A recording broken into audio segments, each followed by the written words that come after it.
అన్నమయ్య జిల్లా రాయచోటి పట్టణంలో అక్రమాలు దౌర్జన్యాలు పెరిగిపోతున్నాయని మాజీ ఎమ్మెల్యే శ్రీకాంత్ రెడ్డి తీవ్ర ఆగ్రహం వ్యక్తం చేశారు. ఖాళీ స్థలాలు కబ్జాలు భూ ఆక్రమణలకు గురవుతుంటే అధికార యంత్రాంగం కనీస బాధ్యత తీసుకోవడం లేదని మండిపడ్డారు.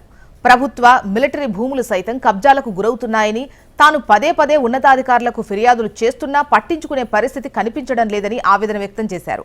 అక్రమ కూల్చివేతలు దౌర్జన్యాల వెనుక అధికారుల హస్తం కూడా ఉండటం విస్మయానికి గురిచేస్తోందని అన్నారు. భూములపై వివాదాలొస్తే రికార్డులు పరిశీలించి అధికారుల సమక్షంలోనే నిర్ణయాలు తీసుకోవాలని ఆయన సూచించారు. కలెక్టర్, జేసీ, డిఆర్ఓలు బాధ్యత తీసుకొని పట్టణంలో జరుగుతున్నటువంటి అక్రమాలకు చెక్ పెట్టాలని కోరారు. గడికోట రాయచోటి టౌన్లో చాలా పరిస్థితులు జరుగుతున్నాయి.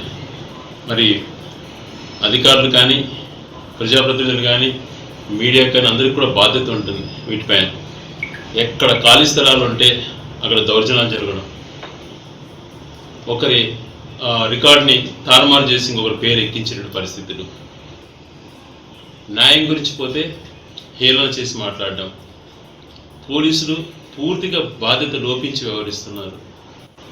ఇన్ని గమనించుకోవాలి. ఇవి ఊరికే పోవే పాప.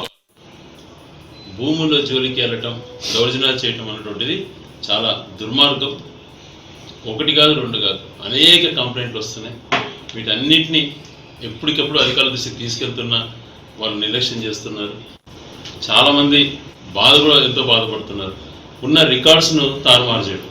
అదేందో రాయచోటి ఒక జిల్లా హెడ్ క్వార్టర్స్, ఇక్కడ ఒక ఇన్ఛార్జ్ మనిషిని ఎంఆర్ఓ, ఇన్ఛార్జ్ ఎంఆర్ఓ, ఆ క్యాడర్ లేనటువంటి వ్యక్తిని, డిప్యూటీ ఎంఆర్ఓనో ఆ క్యాడర్ ఉన్న వ్యక్తిని జిల్లా హెడ్ క్వార్టర్స్లో ఎంఆర్ఓగా పెట్టి ఆయన ప్రజలకు ఇచ్చేటువంటి సమాధానాలు, ఆయన వివరిస్తున్నటువంటి తీరు, ఇన్ని ఎందుకు గమనించలేకపోతున్నా నాకు అర్థం కావడం. గవర్నమెంట్ భూములను ఒక పక్క ఇదవుతా అంటే, మిలిటరీ పట్టాల రూపంలో ఇంకొక రకంగా జరిగిపోతా అంటే, ఎక్కడ చూసినా ఇదేనా? మహిళలు భూముల దగ్గరికి వెళ్ళి వాళ్ళ ప్రాణాలకు తెగించి ఇది తప్పు, మాకు రికార్డ్స్ ఉన్నాయంటే పరిశీలన చేసేవాడు లేడు.